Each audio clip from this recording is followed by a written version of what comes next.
Redes de poder y economía en Bertrand Russell. Un ensayo de Víctor Morales Oñate. Resumen.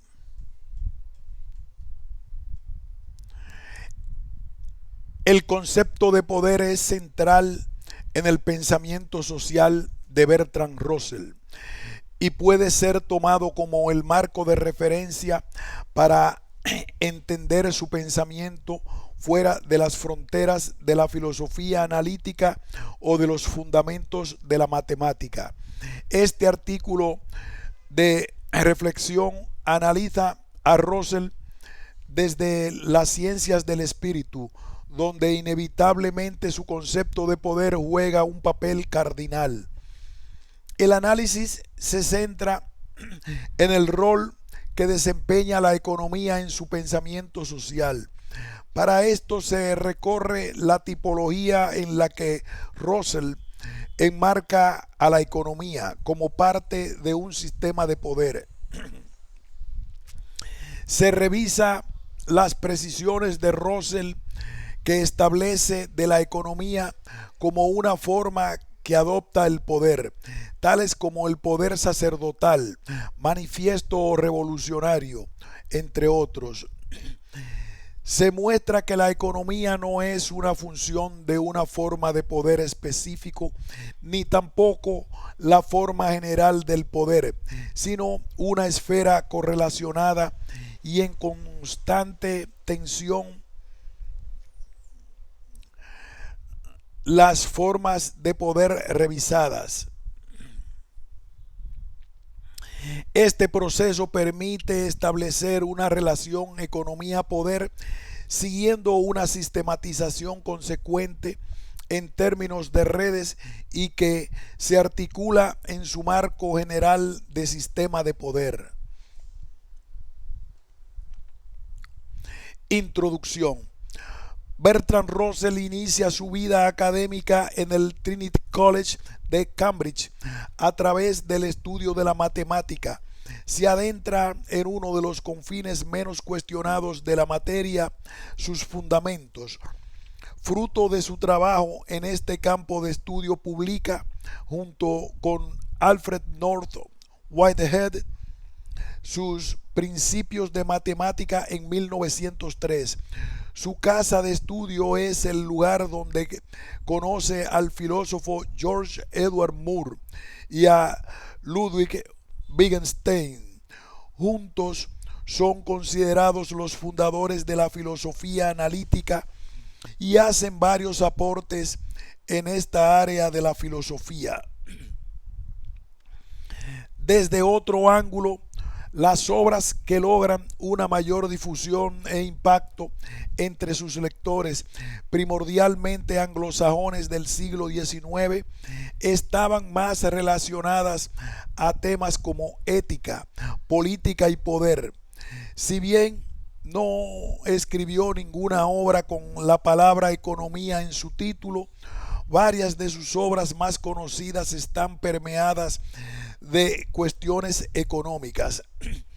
Entre ellas, Ideales Políticos, 1917, Los Caminos de la Libertad, 1918, El Poder, un nuevo análisis social, 1938, Autoridad e Individuo, 1949, Nuevas Esperanzas para un Mundo en Transformación, 1951. Existe una marcada distinción en la producción bibliográfica de Bertrand Russell. Pasa de buscar lo que considera verdades eternas e inalterables en la matemática a sumergirse en un mundo más terrenal y humano. Este giro ocurre alrededor de 1920, luego de la Primera Guerra Mundial, hecho que lo marca profundamente y se convierte en un pacifista y activista radical. Gran parte de la literatura económica, con mucha precisión, plantea a la distribución de la riqueza como uno de los principales problemas de nuestra era. Pero para Russell, esto es una visión parcial, pues nos plantea que el problema de distribución del poder es más difícil que el de la riqueza. Dicho de otra manera, de llegar el día en que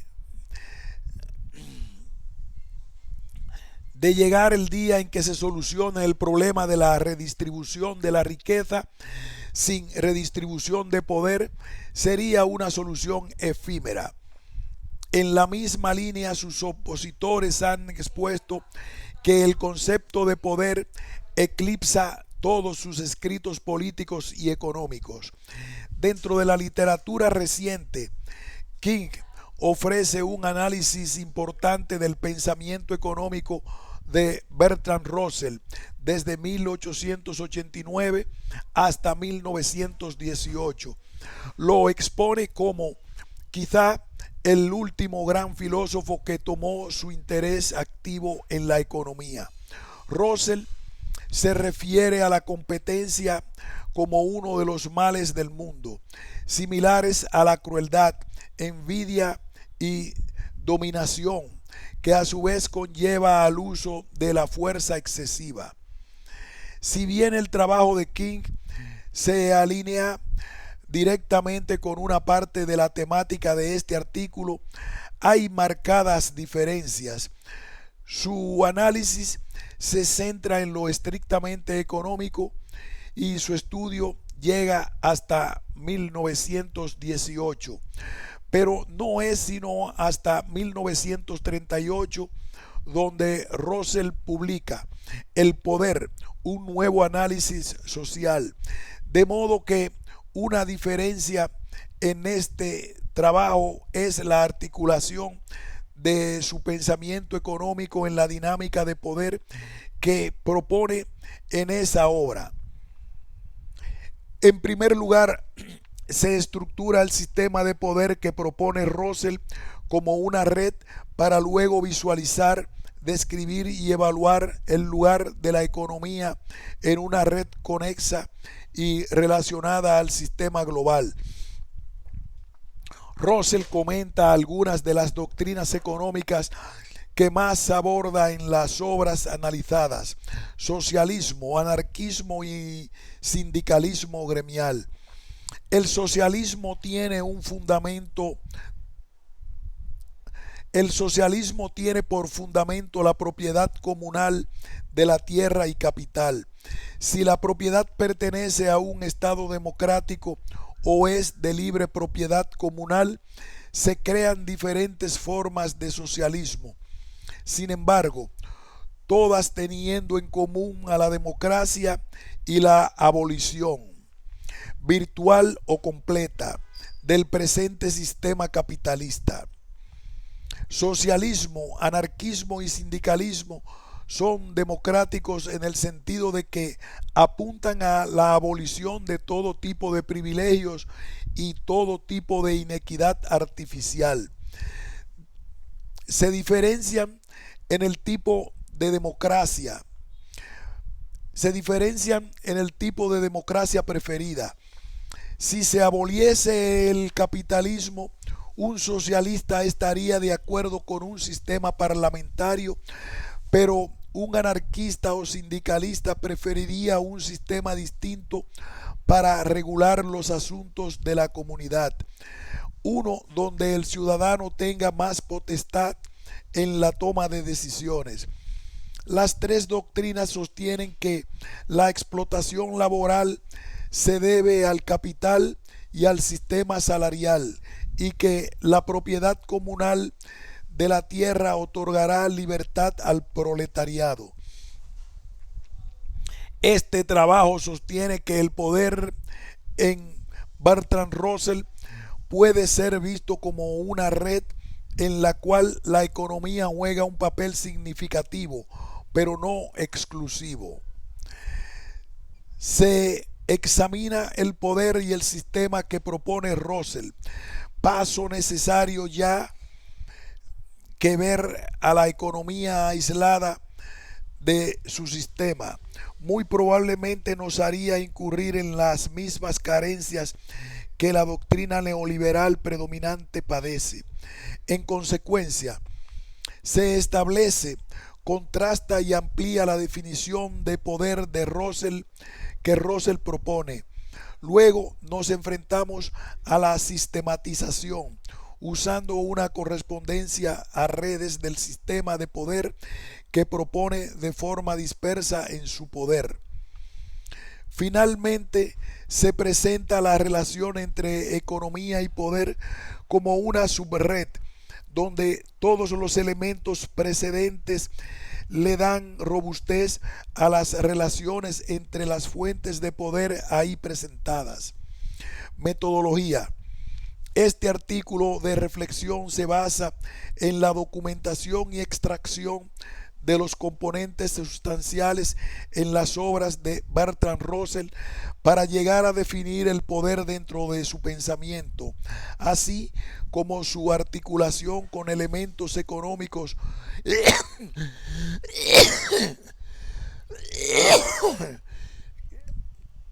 que también versan en las obras analizadas, que trata de una metodología cualitativa holística que incluye un componente interpretativo de los fenómenos en cuestión, poder y economía, tomando como referencia doctrinas económicas relevantes desde la perspectiva de Russell. En este contexto aparecen varias formas de poder que son sistematizadas didácticamente, tal que dé cuenta de la estructura del sistema propuesto por Russell. Este enfoque necesita de la descripción de los enlaces que se dan en el sistema, emergiendo así comparaciones necesarias con otros autores. En el prefacio de Poder de la edición reimpresa en 1996, Samuel Britton menciona que pocas personas acudirán a Russell para obtener información sobre asuntos económicos. Precisamente este artículo de reflexión es uno de los que se aventuran a buscar en Russell algunas bases de economía que permitan su despliegue en la discusión actual. Para lograr este objetivo, las obras estudiadas con mayor profundidad son Ideales Políticos, 1917, Los Caminos de la Libertad, 1918, El Poder en Nuevo Análisis Social. Asimismo, se toman capítulos relevantes de otras obras como Autoridad e Individuo, Nuevas Esperanzas para un Mundo en Transformación, 1951. Todas ellas contienen los conceptos y la cronología adecuada para lograr los objetivos planteados. Simultáneamente se precisa usar bibliografía de apoyo, citada en la sección de bibliografía, para elaborar la línea argumental y establecer las conexiones descritas en la formulación del proyecto. En particular, se aborda sistemáticamente el pensamiento económico de Bertrand Russell desde su propuesta del poder. Argumentamos a favor de la concepción de su propuesta de poder como una red de poder a la que se le faculta una génesis en los impulsos creativos y posesivos. Esto nos permite examinar y sistematizar el lugar de la economía desde el pensamiento de Russell. Para ello, se ha acudido a sus obras originales y se han traducido directamente de estas fuentes todas las referencias que el lector encontrará en este trabajo. El libro central que ha sido trabajado es Poder, un nuevo análisis social. Además, sin perjuicio de otras fuentes y con el objetivo de tener una perspectiva más clara, ha sido necesario vincular dos obras que complementan su propuesta de poder: Ideales y los caminos de la libertad.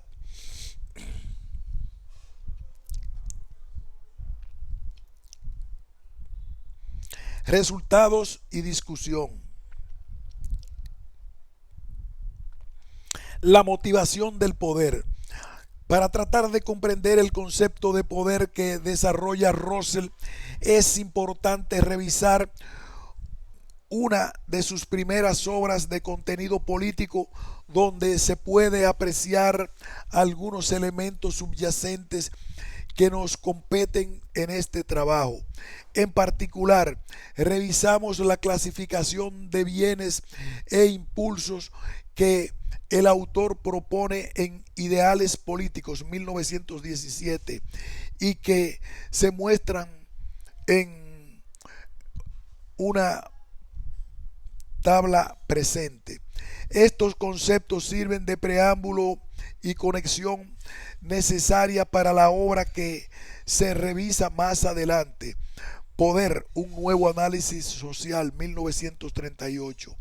De hecho, coincidiendo con Lippincott, 1990, los impulsos que propone Russell están presentes explícita o implícitamente en toda su obra, y por consiguiente es preciso repasar estos conceptos siempre que recurramos a su pensamiento. Ideales Políticos aparece en 1917, a un año de terminar la Primera Guerra Mundial. Este evento marca profundamente a Russell y juega un papel predominante en su motivación para que escribiera Ideales. Empieza el libro con un mensaje que invoca esperanza. En días oscuros, los hombres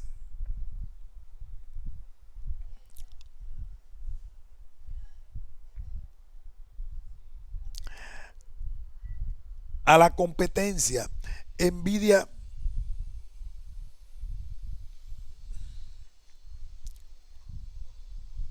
los hombres necesitan una clara y bien fundamentada esperanza, y como resultado de estas, el coraje calmado que no toma en cuenta las dificultades del camino. El fundamento al que apela en esta primera sentencia de su obra se refiere al ser humano, a su motivación y al contexto de la Primera Guerra Mundial en la que la escribe. Se pregunta por aquello que motiva al ser humano. Su análisis inicia desde la perspectiva del individuo, sin perjuicio de lo colectivo, y propone que existen dos tipos de bienes e impulsos que se corresponden. Posteriormente plantea que la mejor vida es aquella en que los impulsos creativos juegan un rol más importante que los posesivos. No propone eliminar los impulsos posesivos, ya que reconoce a ambos como inherentes al ser humano. Por ejemplo, describe que para desarrollar iniciativa será necesaria una cuota de poder, y para obtener libertad y seguridad será necesario tener propiedad, pero siempre con más relevancia de los impulsos creativos por sobre los posesivos. Por ejemplo, siendo la seguridad un impulso posesivo, menciona que una sociedad donde prime la seguridad se volverá estacionaria y presumida, pues para mantenerla vibrante y activa se requiere de la creatividad como su contrapeso. Esta jerarquía de los impulsos creativos sobre los posesivos acompaña toda su obra. Reflexiona que Dejarnos guiar por impulsos posesivos malgasta nuestro tiempo, conduce a la competencia, envidia, dominación y en particular al uso depredador de la fuerza. Los bienes materiales pueden ser obtenidos por la fuerza, los espirituales no. Por esta razón, los hombres que creen en la fuerza son hombres cuyos pensamientos y deseos se preocupan por los bienes materiales. En su autobiografía, Russell resume e interpreta el pensamiento de Hobbes y Lippincott. Asegura que su perspectiva es inequívocamente hobbesiana. Sin lugar a duda, existen grandes diferencias en el pensamiento de estos dos autores. Por ejemplo, Hobbes propone como la inclinación general de la sociedad entera al incesante afán de poder por el poder, que cesa solo con la muerte. Lippincott, quien además sostiene que para Russell esto sería una exageración, que únicamente resalta una parte de la humanidad y que debe controlarse fomentando nuestros impulsos posesivos. Por otro lado, Russell coincide con Hobbes en la necesidad de una autoridad central para establecer la paz internacional luego de la Segunda Guerra Mundial. De hecho, una de las críticas que hace Russell a Hobbes es la falta de énfasis en las relaciones entre estados. No hay una sola palabra en el Leviatán que sugiera ninguna relación entre ellos, excepto la guerra y la conquista con interludios ocasionales. Russell es considerado por muchos como un pacifista, pero en tiempos de guerra su estilo de evaluar las cosas por sus efectos le hacían doblegar este espíritu. Intento seguir siendo pacifista, pero la idea de triunfo de Hitler y Stalin es difícil de soportar. Russell, 1975. En consecuencia, tal parece que Russell toma las ideas del Leviatán usando cuando se trata de las relaciones internacionales para salvaguardar la paz entre los países. De hecho, señala abiertamente que no es un pacifista per se. Comillas, el anhelo a menudo ha sido lo suficientemente fuerte como para llevarme a un autoengaño. Me he imaginado a mí mismo como un liberal, un socialista o un pacifista, pero nunca he sido alguna de estas cosas en ningún sentido profundo. Siempre el intelecto escéptico, cuando más lo he deseado en silencio, me ha susurrado dudas, me ha apartado del entusiasmo fácil de los demás y me ha transportado a una soledad desolada. Russell, 1945. Aquí hacemos una pausa y continuaremos con en el campo psicológico también existen convergencias entre los dos autores.